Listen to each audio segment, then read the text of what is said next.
weight gain, fatigue, and joint aches after menopause each trace back to one mechanism: muscle loss. Most women know estrogen drops at menopause. What most women don't know is what that drop actually does to muscle tissue and why that matters more than anything else happening in their body right now. I'm Stephen Holt, CSCS, 2026 IDEA Personal Trainer of the Year. I work exclusively with women over 50, and this question, why am I losing muscle after menopause, is the one I get more than any other. Today, I'm going to explain exactly what's happening in your body, why it produces the symptoms most people blame on hormones, and what you can actually do about it. Here's what most people miss. Estrogen isn't just a reproductive hormone. It plays a direct role in how muscle tissue is built and maintained. Before menopause, estrogen supports what researchers call muscle protein synthesis. That's your body's ability to repair and build muscle from the protein you eat. It also reduces the rate of muscle breakdown. When estrogen drops, both of those processes shift. Your body repairs muscle more slowly. It breaks it down more quickly. And this is what scientists call anabolic resistance. Your muscles become less responsive to the protein you eat. You need significantly more protein and progressive load to get the same muscle building signal you got before menopause. Most women don't know this is happening. They just notice that their body feels different. Things that used to feel easy feel harder. They tire faster. They assume it's hormones. It is, but the mechanism is muscular. Here's the position I want you to take into the rest of this video. Almost everything that gets described as a menopause symptom has a muscular component. Weight gain around the middle, fatigue, joint pain, slower metabolism, declining balance. None of those are inevitable, and none of them are purely hormonal. Let me take a few of them directly. Weight gain. Muscle is metabolically active tissue. The more of it you have, the more calories your body burns at rest. When muscle mass drops, resting metabolism slows. The same diet that maintained your weight at 45 produces weight gain at 55. Not because you changed anything, because your muscle mass did. Fatigue. Muscle is what absorbs the physical demand of daily life. When you have more of it, your body handles the same tasks at a lower percentage of your maximum effort. When you have less, everyday activity costs more. It's not a hormone problem.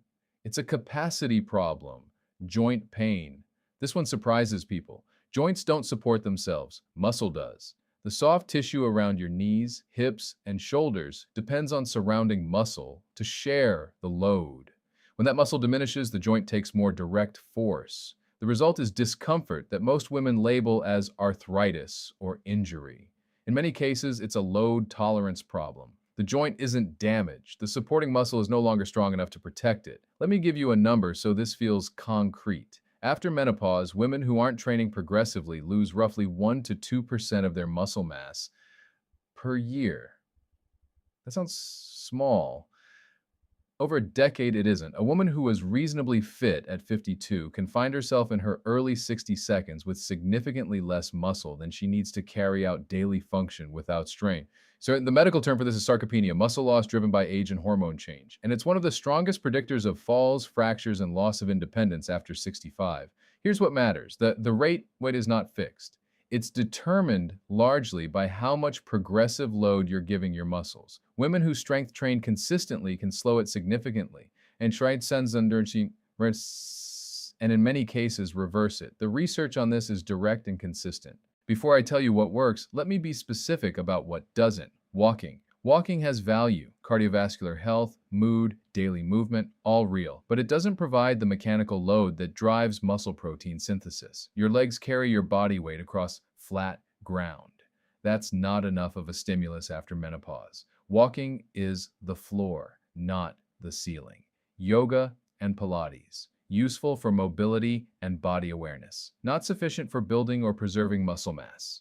Most of that practice doesn't load your body near the threshold required to overcome anabolic resistance. The intention is good. The stimulus isn't enough. Caloric restriction. without strength training. When you reduce calories without providing a load signal, your body looks for energy in the most accessible place. Muscle is accessible. This is why severe calorie cutting leaves people weaker and often heavier within a year. You need the signal the muscle is worth keeping. Progressive strength training, specifically compound movements with enough load to challenge the muscle above its current capacity. Here's what that looks like in practice. 2 full body strength sessions per week.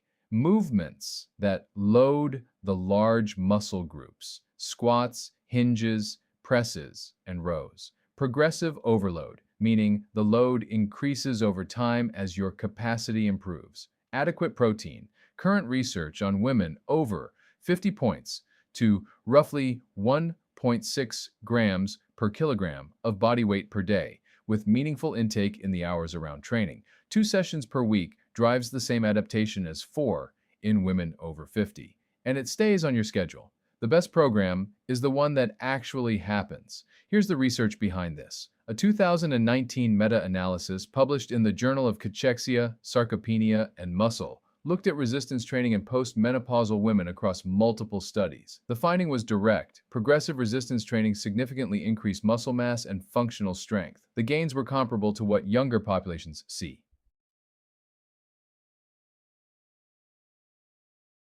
The high-stress days designed with appropriate load and progression.